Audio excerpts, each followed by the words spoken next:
Hi everyone, it's Justine and I'm really excited to be participating in the new stamp and die release blog hop with Altenew. I will link below in my video description to the blog hop. I'm going to have 2 videos, lots of card inspiration and photo inspiration, and there are prizes to be won, and all the details you can see over on my blog. I am going to be stamping on a 5 3/4 by 5 3/4 80-pound Nina Solar White cardstock, and I'm going to be using the Frosted Garden and Stamp and Die set from Altenew. This is such a gorgeous set, and I immediately thought of the color light purple for some reason when I saw this. I'm going to go ahead and take the largest stitched circle die that I own, and I'm going to cut that out in the center of my card panel. Now I end up cutting this card panel down to 5 1/4 by 5 1/4, just so you know if you're following along, you may want to cut it down now. Okay, so I am going to be actually stamping the same flower all across in a circular pattern. I wanted something that would fit on both sides of the circle die here that I die cut, that is being secured with magnets. I am going to be stamping using soft lilac. I did find it a little bit soft though, so I decided to stamp it twice onto my cardstock.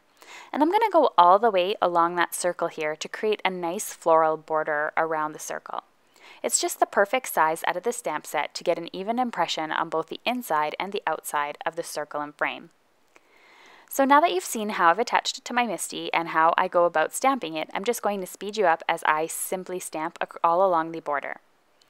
Now I am overlapping the stem through the middle of the flowers each time, and that is so that it is able to get a really natural look when they're nice and close together. So as you can see, they're not all perfectly arranged. Sometimes they're a little bit closer to the edge than others, or sometimes they're more towards the inner circle than the others, but just get a gist of it, and you can even stamp using a block freehand if you like, if you think the MISTI is too much trouble. Okay, so once I was all finished that, I went ahead and I grabbed a small block. I find a small block easier and quicker and more efficient to stamp than with the MISTI if I'm stamping it over and over again on the same one instead of having to readjust the position.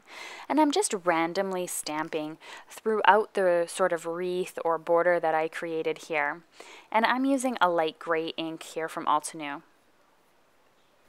The ink is called Silver Stone, and it's a really nice set of 4 gray inks that they have in the mini ink cubes.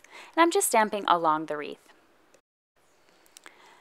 So I went ahead with my card base here, and my card base measures 5 1/2 by 5 1/2. It's the largest size that you can get out of an 11 by 8 1/2 sheet of paper if you want it to be square. So that's the reason why I chose that size in particular. And I decided to put my frame down using lots of 3D adhesive. I'm using foam tape by 3M, and I'm just shaping it so that there's no parts that are going to sag in my card. Now normally my idea would actually be to pop up the inner circle versus the frame and let the frame sit flat, but I thought I would try something different and have the circle sit flat on an elevated frame. I thought that would look kind of nice, so I wanted to give it a try. Now, to me personally, everything still looked a little bit flat even though I had elevated that frame, and I wanted to add a couple of extra details. So I grabbed a bunch of white scraps that I had lying around in my stash here, and it's a good way to use up scraps. And I stamped the same floral image that I had stamped along the border wreath several times onto these scrap pieces of paper, and I'm going to go ahead and die cut them in order to add some elevation to the card. So in total, and to be on the safe side, I ended up cutting out 5 extra flowers, and I wanted to show you the die cutting machine that I'm using today because it's really exciting that Altenew is now releasing a die cutting machine, and it's a little mini die cutting machine. It's so adorable, super portable, fits on your desk, and it fits, I would say, probably well over half of my dies. So when I'm traveling or if I just want to cut something quickly on my desk, this is absolutely perfect, and it cut like butter. So it's not as heavy, I didn't find it as hard to crank as my Big Shot, so those of you who have maybe some issues with your hands or arthritis or things like that, then this is a really great alternative that's a little bit more inexpensive than an electric die cutting machine, of course. And I think the reason why it's easier to crank is because you can only fit one die. It's a smaller surface area that you're covering. And as you can see, it just cuts out perfectly, just like any other die cutting machine. So I am really excited that I get a chance to use this. And if any of you saw my packing video from the summer of how I bring all my stuff overseas, this is definitely going to be a lifesaver when I do that. So I'm just lining up each one of those extra flowers and I'm putting them through my die cutting machine. And as I said, I cut out, I believe, 5 in total just to be on the safe side. And I ended up using them as well for my card. And then if you have any leftover pieces, you could use them, for example, on the inside of a card or on an envelope or things like that. So they'll never go to waste.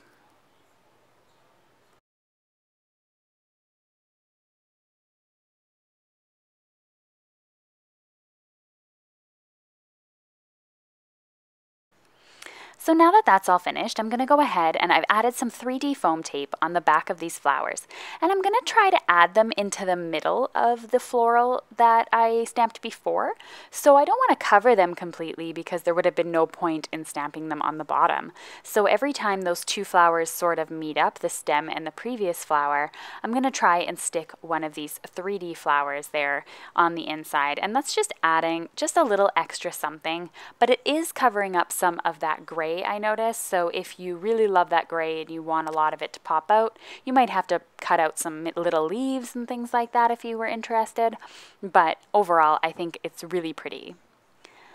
For my sentiment, I'm going to be choosing one from the Birthday Builder set. Now, I love this set. It's perfect for beginners because it has so many fonts, from brush fonts, elegant, playful, anything that you can possibly need to stamp the word happy birthday. And let's face it, for me personally, the most cards that I make on a regular basis for actual friends to send out are birthday and sympathy. Unfortunately, that's one of them. And so I think that having one of these really strong birthday builder sets with so many different designs in them is a must-have. So I'm going to go ahead and stamp this onto a piece of white cardstock. I'm grabbing this large happy birthday, and I'm going to be using the Silverstone gray ink, and this is the same gray ink that I used for the small leaves on the front of my card. So I'm just going ahead and reinforcing that color again into my card in another way. I'm going to stamp them separately, that way I can get the happy and the birthday as close together as I need. And I am stamping them for the very first time, and they are stamping pretty crisp and smooth. So I went ahead and lined up the happy as well. And remember, if any of your ink kind of seems a little bit splotchy at first, once you let it sit for a little while and just seep into the paper, it's absolutely fine after that. I find so many inks are like that. You just need to give them a chance to actually sink into the paper. And it also depends on the paper you use as well as to how the ink accepts the paper. So I'm going to go ahead and add this happy birthday on the top. You can see I stamped a brush sentiment in black on the inside earlier, and I didn't like that. I found it a little bit too harsh. I didn't like the sentiment in the middle. It got a bit lost. The flowers got lost with that large sentiment. So it was a really great way to hide my mistake and do a little bit of card surgery here and just be able to add on this banner. So I'm going to go ahead and add some glue onto the back of it as well so that it can attach to those flower wreath as well as the middle of the card on that 3D foam tape. And it's going to look like that was meant to be there from the very start. Now, in order to add some slight embellishments here, I'm going to go ahead with my Jewel Nuvo drops. These are transparent and they have a purple tinge. And then here I have Ivory Seashell, and that's a really pretty one as well because it's going to give sort of a pearl look to my card. And I'm just going in and filling in some of those spaces that I think they need it, as well as next to the happy birthday, just adding shapes in various sizes. It's just going to create a little bit of an extra interest to the card. I really hope that you enjoyed today's card tutorial, and don't forget to check out the blog hop that's on the Altenew blog as well as my own blog and the second video that I created for today. Thanks so much for watching, everyone. If you're interested at all in another video that I've suggested, or you want to subscribe to my YouTube channel, you can go ahead and click on the links on the screen. Have a great week, everyone.